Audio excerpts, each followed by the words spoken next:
नमस्कार मित्रांनो, थोडं तुझं थोडं माझं या मालिकेच्या आजच्या भागामध्ये आभा ही तेजसला आवाज देत असते की दादा, अरे दादा, ए दादा इकडे ये. तेव्हा तेजस हा आभाचा आवाज ऐकून बाहेर येतो आणि आभाला म्हणतो की अगं काय झाले, कशासाठी ओरडतेस, कशासाठी आवाज देतेस. तेव्हा आभा म्हणते की अरे त्या मानसीला.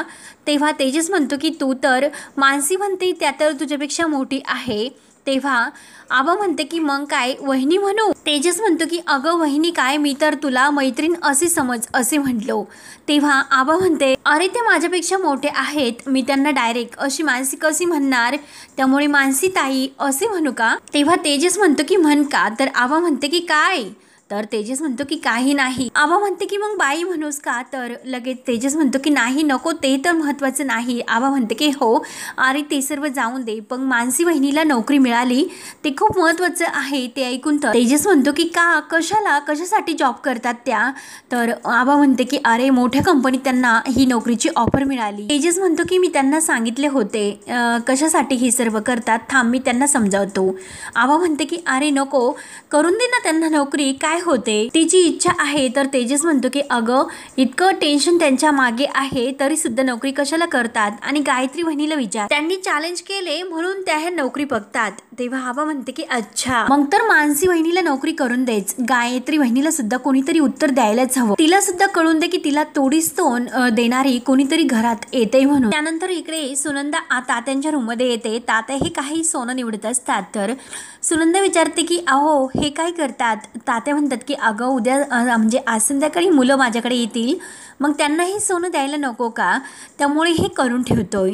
आणि हे बघ नैवेद्य तयार झाला का. तेव्हा सुनंदा म्हणते की अहो आबा श्रीखंड बनवते. तर तात्या म्हणतात की तिला जमेल का ते सर्व. तेव्हा लगेच मानसी येते आणि जमलंय असे म्हणते, म्हणजे श्रीखंड बनून झाले असे म्हणायचे होते. तेव्हा लगेच सुनंदा तात्यांना म्हणते की थांबा मी जरा नैवेद्य दाखवून येते, आणि ती जायला निघते. तोच मानसी म्हणते की मावशी लहान लहान मुलं सोनं देण्यासाठी येतील, मग मला सुद्धा त्यांच्यातील एक लहान समजून प्लीज तुम्ही हे सोनं घ्या. तेव्हा तात्या मात्र रागाने म्हणतात की लहान मूल काही विश्वासघात करत नसतो. तेव्हा काहीच न बोलता सुनंदाही आणि तातेही मानसीला सोनं देतात आणि पाया सुद्धा पडून देतात. तर ताते खूप छान आशीर्वाद देतात की सोन्यासारखं राहा, आणि परत मानसीला ते सोनं देतात. त्यावर लगेच सुनंदालाही मानसी म्हणते की मावशी मला जरा तुमच्याशी बोलायचं होतं. सुनंदा मात्र रागाने तिच्याकडे न बघता विचारते की काही काम होतं का. त्यावर मानसी म्हणते तुमची परवानगी हवी होती, मला नोकरीची ऑफर आली आणि गायत्री वहिनी मला म्हणाल्या होत्या की नोकरी तुला करावीच लागेल, आणि त्यांचं ही जे काही म्हणणं आहे ते अगदी बरोबरच आहे, आणि जे काही बोलतात ते बरोबर बोलतात, मग मी सुद्धा ही नोकरी स्वीकारायला हवी, त्यासाठीच हे विचारण्यासाठी मी इकडे आले, तुमची परवानगी घेण्यासाठी. तर सुनंदा रागाने म्हणते मला काही विचारू नको, घरातील सर्व निर्णय गायत्री आणि तात्याच घेतात, त्यांनाच काहीतरी ते विचार. तेव्हा लगेच मानसी तात्यांना म्हणते की तात्या.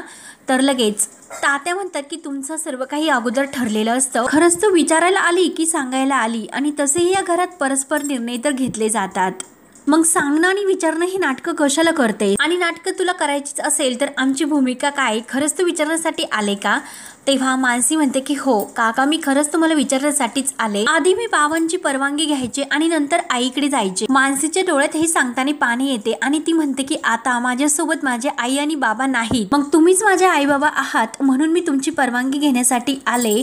तेव्हा सुनंदाचे सुद्धा डोळे भरून येतात. तिला अंतकरणातून मानसीची खरंच खूप काळजी वाटते. तात्यांना सुद्धा खूप बरं वाटतं आणि लगेच ते वाईट वाटून थोडंसं निघून जातात. तेव्हा सुनंदा म्हणते की अगं तुझे निर्णय तू घेऊ शकते, आम्हाला विचारण्याची काही गरज नाही, परंतु अंतकरणातून तिचं मन खूप दाटून येतं आणि ती लगेच चटकन बाहेर निघून येते. परंतु बाहेर आल्यानंतर ती खूप रडते. तेव्हा मानसीला खूप वाईट वाटते आणि मानसी डायरेक्ट गायत्रीकडे येते. तर गायत्री म्हणते की दिली, मी तुला नोकरी करण्याची परवानगी तर दिलीच, निदान आयतं गिळण्याची वेळ तर तुझ्यावर येणार नाही, निदान तू कमवते म्हणून तुझा नवरा कमवत नाही, हे मात्र खरं, त्यामुळे तू ही नोकरी करू शकते. तेव्हा मानसी म्हणते की थँक्यू. मानसी जायला निघते. तर लगेच गायत्री पुन्हा तिला थांबवते आणि नोकरी जरी करणार असतील परंतु सुनेच्या जबाबदाऱ्या मात्र तुला व्यवस्थितरित्या पार पाडावे लागेल. तर मानसी म्हणते की हो मी सर्व करण्यासाठी तयार आहे. मानसी म्हणते की सॉरी मॅम, तुम्ही जे काही या घरासाठी करतात, या घरातील माणसांना सांभाळतात, तसे मी सुद्धा या माणसांना सांभाळण्यासाठी ही नोकरी करायला तयार आहे, तेवढाच प्रयत्न करण्याचा मी नक्की प्रयत्न करेन. तेव्हा गायत्री म्हणते की काय तुला माझी जागा घ्यायची की काय. तर मानसी म्हणते की अजिबात नाही, आणि हे प्रयत्न तू करत राहा, आणि जर प्रयत्न कमी पडले तर या घरातून तू कायमचं निघून जायचं. काय माहित की माझा आशीर्वाद कदाचित तुझ्यासाठी शाप सुद्धा असू शकतो. त्यानंतर मानसीला वाईट वाटते आणि ती देवघरात निघून येते. देवाचा दिवा लावते, नमस्कार करते आणि देवाला हात जोडून प्रार्थना करत म्हणते की देवा, जसे माझे बाबा खंबीरपणे माझ्या पाठीशी उभे राहायचे तसेच तू सुद्धा राहा. बाबा, मला माहिती आहे तुम्ही माझ्या सोबत कायम राहा आणि मला हे सुद्धा आठवतं की मी नोकरी केलेही तुम्हाला नाही आवडणार आणि जर बाबा हातावर हात ठेवून या परिस्थितीत मी फक्त बसून राहिले आणि ते सुद्धा माझ्या बाबांना नाही आवडणार, त्यामुळे हार मानून मी काही बसणार नाही, खंबीरपणे मी परत उभी राहणार. तेव्हा गायत्री लगेच ही खुशखबरी देण्यासाठी रणजितला फोन करते आणि अभिनंदन रणजितराव, अहो मानसी नोकरी करण्यासाठी तयार झाली असे सांगते. ते ऐकून तर रणजित खूप खुश होतो. रणजित गायत्रीला विचारतो की तेजस या सर्वांसाठी तयार झाला. तेव्हा गायत्री सांगू लागते की तेजस तर नक्की तयार होईल. तुम्ही तर मानसीवर अजून तितकंच प्रेम करतात, पण ते प्रेम मात्र जास्त उतू जाऊन देऊ नका आणि जेव्हा त्याची वेळ येईल तेव्हा तुम्ही तेथे नसाल. तेव्हा रणजितला खूप राग येतो. रणजित ओरडतो की कारण माझं काम मला शिकू नका, मला जे काही करायचे असेल ते मी स्वतः ठरवेल आणि मानसीला मिळवण्यासाठी काही वाटेल ते करायला तयार आहे. मानसी जर कायमची माझी होणार असेल तर मी काही पण करू शकतो, 4 पाऊल मागे टाकायला सुद्धा मी तयार आहे. गायत्री म्हणते की हो खरंच, क्या बात है, मला तुमचा हा कॉन्फिडन्स आवडला, परंतु ओव्हर कॉन्फिडन्स मात्र होऊन देऊ नका. त्यानंतर मानसी ही तयार होते आणि ती सकाळी इंटरव्ह्यूला तिला जायचे असते. तेजस मात्र काही आवाज देत नाही. मानसीला असे वाटतं की तेजस मला न सांगता अगोदरच निघून गेलेले आहेत, मला इंटरव्ह्यूला तर त्यांच्या अगोदर जायचे होते आणि जर उशिरा गेले, त्यांना भेटायला जर थांबले तर मला आणखीनच उशीर होईल. तेव्हा तेजसची वाट बघत मानसी शेवटी जायला निघते आणि रोडने येत असते. तेव्हा तेजस लगेच मागून गाडी घेऊन येतो आणि त्याची बाईक जोराने हॉर्न वाजत मानसीजवळ थांबवते. तेव्हा मानसी जोरात ओरडते आणि गाडी थांबल्यानंतर तेजसला म्हणते की अशी तुम्ही गाडी चालवतात का? तेजस म्हणतो मानसी विचारते की काय, किती मोठ्या आवाजात हा हॉर्न वाजवतात? तेव्हा तेजस म्हणतो की तुम्ही असंच पायी चालत इंटरव्ह्यूसाठी जाणार का? तेव्हा मानसी म्हणते की अहो मी तुम्हाला किती आवाज दिला आणि तुम्हाला शोधत होते, परंतु तुम्ही तर कोठेही नव्हता, मी इंटरव्ह्यूला चालले. तेव्हा तेजस विचारतो की तुमचा नक्की निर्णय झाला का? तेव्हा मानसी म्हणते की हो. तर तेजस म्हणतो की ऐकून घ्या, परत एकदा तुम्ही शांत मनाने विचार करा, नोकरी करण्याची तुम्हाला काही गरज नाही. गायत्री वहिनी म्हणतात म्हणून तुम्ही नोकरी करायची स्वीकारली, कशासाठी? आणि आई निधीची तुम्ही काळजी करू नका, मी आहे, मी त्यांना पाहतो. तेव्हा मानसी म्हणते की अहो तुम्ही काय काय जबाबदाऱ्या घेणार आहात? मी आहे ना, मी काही जबाबदाऱ्या घेतल्या तर काय हरकत आहे त्यात? आपलं जे नातं आहे ते तुम्ही विसरलात का? तेव्हा तेजस म्हणतो की अहो प्लीज तुम्ही ऐकून घ्या, या नात्यासाठी एवढी मोठी जबाबदारी नका स्वीकार. मानसी म्हणते की तुम्हाला एक सांगू का, तुमच्या आणि बाबांचं नातं कसं आहे हे तुम्हाला माहिती, त्यामुळे मला असं काहीतरी वाटतं की तुम्ही असं काहीतरी करावं की ताट मानेने तुम्ही त्यांच्या तुमच्या बाबांसमोर उभे राहू शकतात. तुम्ही सरकारी नोकरी करू शकता ज्यात तुमची खूप प्रतिष्ठा असेल आणि त्यात कोणी अडचण सुद्धा नाही आणू शकत. तेजस म्हणतो की काय सरकारी नोकरी? तर मानसी म्हणते की हो, तुम्ही मला वचन द्या की तुम्ही अशी सरकारी नोकरी करता, तुमच्यामुळे तुमचा अभिमान काकांना खूप वाटेल. 4 पैसे तुम्हाला कमी मिळाले तरी चालेल, तेवढे पैसे मी कमवते म्हणजे आपली पार्टनरशिप ही होणार. तेव्हा मानसी त्यांच्याकडून वचन घेते की राष्ट्रहित तुम्ही माझं थोडंसं ऐकून घ्या, मी तुमचं कायम ऐक. तेव्हा तेजस म्हणतो की तुम्ही नाही ऐकणार. तो मानसीच्या हातामध्ये हात ठेवतो आणि तेजस मानसीला म्हणतो की चला आता गाडीवर बस आणि तेजस मानसीला खांद्यावर हात ठेवायला सांगतो की गाडी अशी उडते त्यामुळे तुम्ही मागच्या उडून जाता. मानसी म्हणते की काही कसे बोलता तो? मानसी आणि तेजस एका गाडीवर मस्त निघून जातात. त्यानंतर इकडे गायत्री ही आपल्या रूममध्ये असते तर तेथे छाया येते. छाया म्हणते की अगं दीदी, तू त्या मानसीला नोकरी करण्यासाठी होकार का दिला? तिला घरात घेतलं तिथपर्यंत ठीक होतं, त्यामुळे मला जरा टेन्शनच आलं. तर गायत्री म्हणते की काय, कसलं टेन्शन? छाया म्हणते की जर तिला नोकरी मिळाली तर मग तिला घरात काम कसं करायला लावणार? तेव्हा गायत्री म्हणते की अगं सासूबाई आहेत ना काम करण्यासाठी, आणि जरीही तसे काही झाले तर तुला मात्र तुझी जबाबदारी घ्यावीच लागेल. तेव्हा छाया म्हणते की काय बोलतेस? तर गायत्री म्हणते की मानसीनं आता माझ्यासाठी नोकरी करणं जास्त महत्त्वाचं आहे. छाया म्हणते की अगं असे करून ती स्वतःची जागा या घरात निर्माण करेल. तेव्हा गायत्री म्हणते की अगं कशाला छाया, तू स्वतःची बुद्धी वापरून तिला ताण देते, ते पण माझ्यासाठी, आणि त्याला काहीतरी असं कारण आहे. तेव्हा छाया विचारते की काय कारण आहे, कशासाठी तू तिला परमिशन दिली? तेव्हा गायत्री आपली बॅग घेते आणि म्हणते की तुला कारण नाही सांगत तर परिणाम सांगते. तिने जर ही नोकरी केली तर ती या घरात स्वतःचं स्थान कधीही नाही मिळू शकणार. त्यानंतर तेजस एका ठिकाणी येतो आणि गाडी थांबवतो. तर मानसी विचारते की राष्ट्रहित काय झालंय?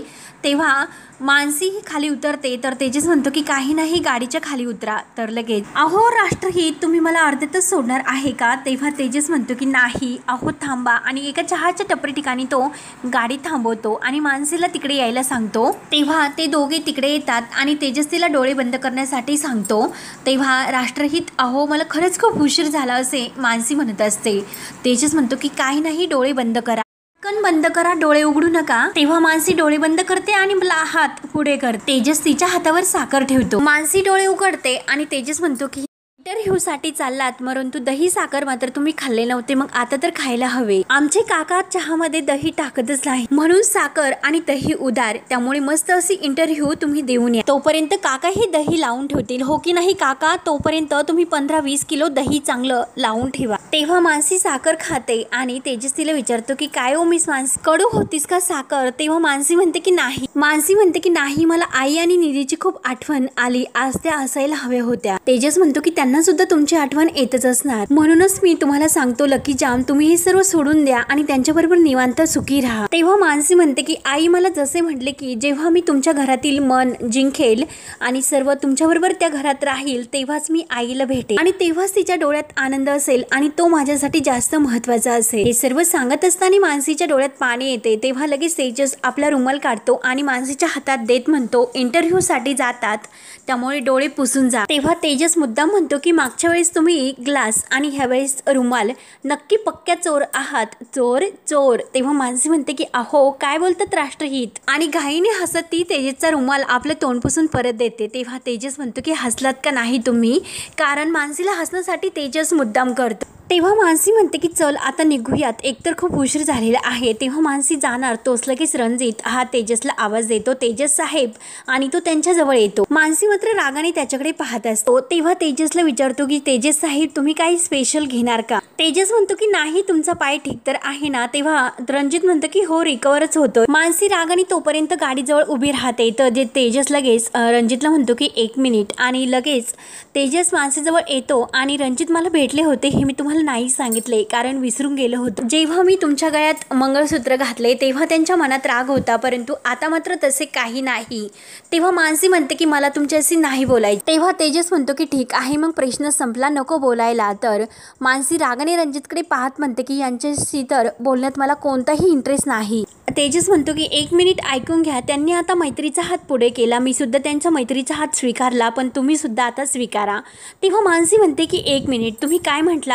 मैत्रीचा हात पुढे केला म्हणजे येथे गाडी थांबवणं आणि येथे मला साखर देणं हे सर्व एक नाटक होतं, कारण रणजितला इथे माझ्याबरोबर मैत्री करायचा हात पुढे करायला यायचं होतं, म्हणून तुम्ही मुद्दाम येथे गाडी थांबवली असा होतो. यांची आणि माझी भेट व्हावी म्हणून तुम्ही हे पुन्हा नाटक केलं, तुमचा काहीतरी गैरसमज होतो, तसे काही नाही. तर रणजित लगेच म्हणतो की तेजस साहेब तुम्ही थांबा, जर त्यांना बोलायची इच्छा नसेल तर नका बोलून देऊ. तेजस म्हणतो की नाही, मी त्यांना समजावून सांगतो. तेव्हा रणजित म्हणतो की माझ्यामुळे तुमच्या आयुष्यामध्ये कोणताही प्रॉब्लेम नकोय. तेव्हा मानसी म्हणते की चला मला उशीर होतो, तुम्ही मला पोहोच करतात का? मी जाऊ एकटी, येतात का? तेव्हा तेजस म्हणतो की एकच मिनिट मी येतो. रणजित जवळ येतो आणि रणजितला हळूच म्हणतो की ऐका, तुम्ही आज त्यांचा इंटरव्ह्यू आहे, त्यामुळे त्यांना आणखीन काही टेन्शन नको. रणजित म्हणतो की काय इंटरव्ह्यू आहे, मग लवकर जा, उशीर व्हायला नको, आणि त्यांना कॉंग्रॅच्युलेशन्स माझ्यातर्फे द्या. कसे की ते माझ्याकडून शुभेच्छा नाही घेणार, मग तुम्ही तुमच्या पद्धतीने द्या. तोपर्यंत मानसी रागाने म्हणते की तेजस मला उशीर होतोय. तेव्हा तेजस म्हणतो की आलोच, आणि लगेच हेल्मेट घालून गाडीवर बसतो. गाडी चालू करू मानसी आणि तेजस निघून जात. मात्र जाता वेळी मानसीने तेजसच्या खांद्यावर हात ठेवलेला असतो, हे बघून तर रणजितला खूप मोठा धक्का बसतो. त्याला तर इतकी जळजळी होते आणि त्या जळा वृत्तीत तो त्या दोघांकडे बघत असतो. तेव्हा हा भाग येथे संपतो. पुढील भागामध्ये मानसी घरी येते. मानसीचा इंटरव्ह्यू झाल्यानंतर ती काका आणि मावशी म्हणजे तात्या आणि सुनंदा या दोघांना सांगायला येते की काका आणि मावशी मला नोकरी मिळाली. त्यानंतर गायत्री ही तेजसला पेढा देते आणि तेजस खुशन म्हणतो की शुभ दसरा. तर गायत्री म्हणते की तुम्हाला नाही दसऱ्याच्या दिवशी बाहेर काढण्याचे ठरवले आहे, पण आता त्यासाठी मला आणखीन मज्जा येईल, कारण तू जिच्या गळ्यात मंगळसूत्र घातले तर तीच तुझ्या पायात बेड्या घालेन, आणि रोज जेव्हा तुझा हा हरलेला चेहरा मला बघण्यासाठी खूप मज्जा येईल. तेव्हा तेजस रागाने गायत्रीकडे पाहत असतो. तर आता गायत्री पुढे काय असा नवीन डाव खेळणार आणि मानसी तो उधळून लावणार हे पाहण्यासाठी आपल्या चॅनलला नक्की सबस्क्राईब करत राहा. धन्यवाद.